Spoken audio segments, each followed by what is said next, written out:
Prof, mukhang masarap dito ah. O ano, let's eat na!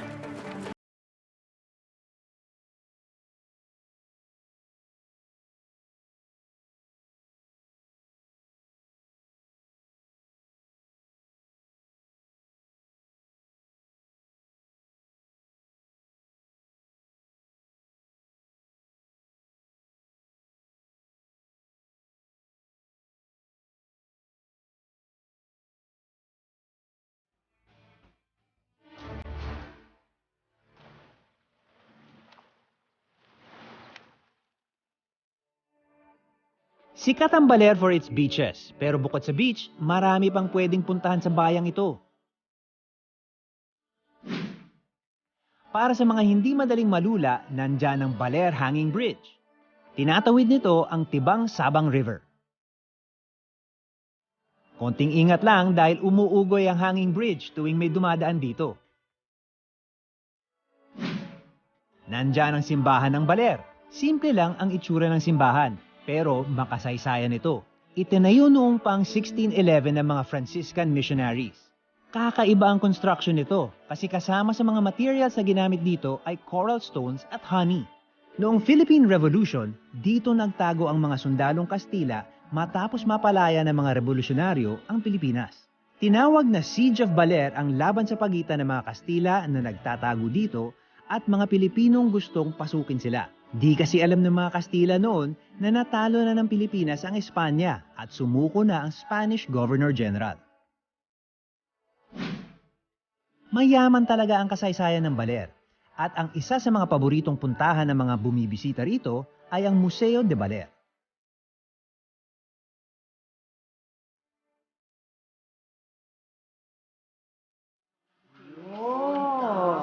Uy, kilala ko to ah. Manuel. President Quezon. Oy, ma'am, good morning. Yes, hello. Good morning po. Welcome po sa Museo de Baler, kung saan po ang hometown ni Manuel Luis L. Quezon. Marami po kayong mga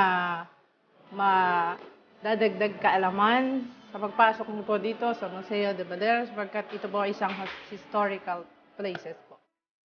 Makikita dito ang ilang artifacts mula sa Spanish colonial era, tulad ng mga liham ng mga Catholic missionaries na pumunta dito.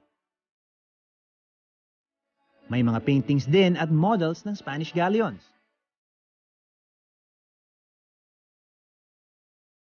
May mga litrato din ng mga katutubong Dumagat at Ilonggo na original inhabitants ng lugar na ito.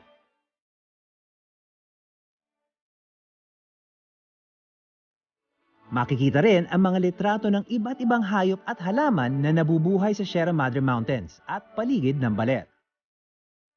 Kabilang na dito ang pambansang ibon ng Pilipinas, ang haribon o Philippine Eagle.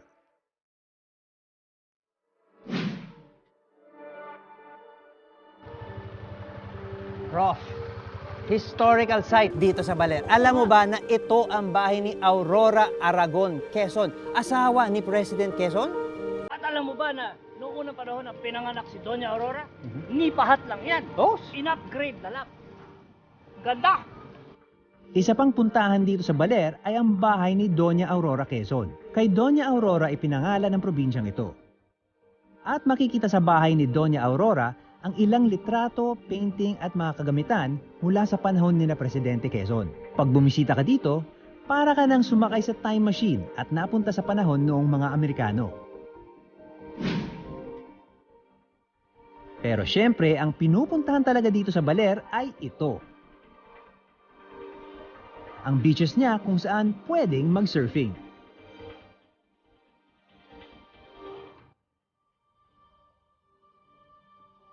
Dahil buhangin at hindi mabato ang ilalim ng coastal area dito, sinasabing beginner-friendly ang beach ng Baler. Pero friendly kaya kay Prof ito?